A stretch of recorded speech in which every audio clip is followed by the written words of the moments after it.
Okay, I'm gonna get real in this, and it's probably gonna piss some people off, but I'm okay with that, because if I'm not being honest, then what else am I doing? I just got back from the DNC where I signed up to volunteer, and when I initially had signed up to volunteer, Joe Biden was still the nominee. It wasn't yet Kamala Harris.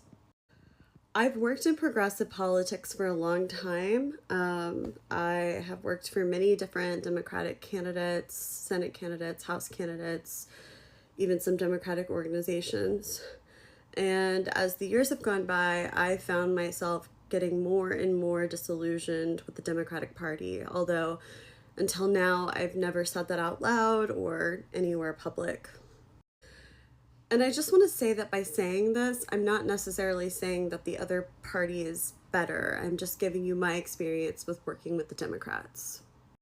Throughout my career, I've mostly done campaign fundraising, so I've seen it the way that it works behind the scenes. And I know that candidates spend 8, 9, 10 hours a day just calling donors and begging rich people for money. It's pretty much the only people that they talk to. I mean, of course, sometimes they have to talk to voters, but the majority of their time is just spent calling and begging rich people to give them money for their campaigns. And what this inevitably means is that we don't actually live in a democracy. It's just rich people calling the shots and having the access to talk to the politicians. They're the ones that basically get their ear all day. They're the ones that can help shape and prioritize what the politician actually focuses on. Even the politicians that detest this, that want to get big money out of politics, still have to play this game. They still have to make these calls. They still do the same amount of just calling rich people and begging them for money.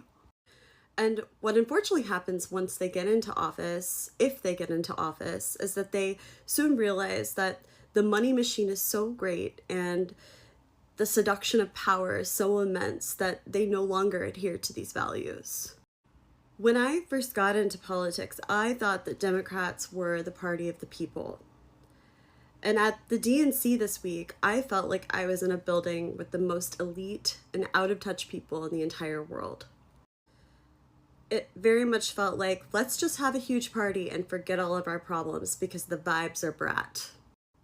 When I was there, I didn't feel any connection to real America or the place that I come from, which is the Midwest, Kansas City, Kansas, and Missouri. I didn't feel any connection to the people that I know right now who are struggling to buy their groceries or to pay their rent.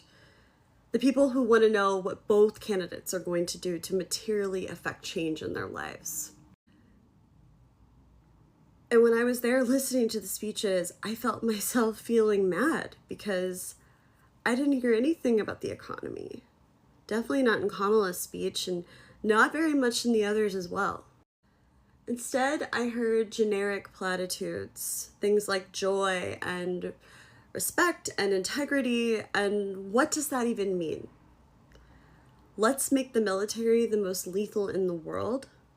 I thought I was part of the anti-war party.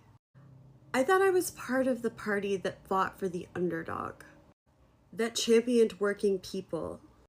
When and how did we just become the party of academia and affluence? Because that's what we are right now.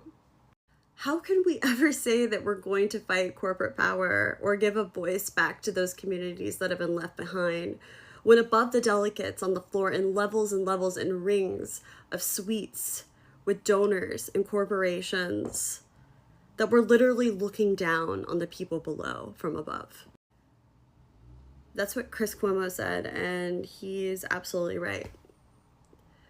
You know, I went to the DNC this year hoping that I would feel reconnected to the Democratic Party, that I would have more of a sense of understanding of Kamala and her candidacy and what she stood for. But instead, I ended up leaving and feeling the opposite, more disconnected and alone than ever. And I don't think I can support Kamala Harris for president. I don't even know if I can call myself a Democrat anymore. I don't know who I'm going to be supporting, but I know it's not her, and for once, I'm not afraid to say it.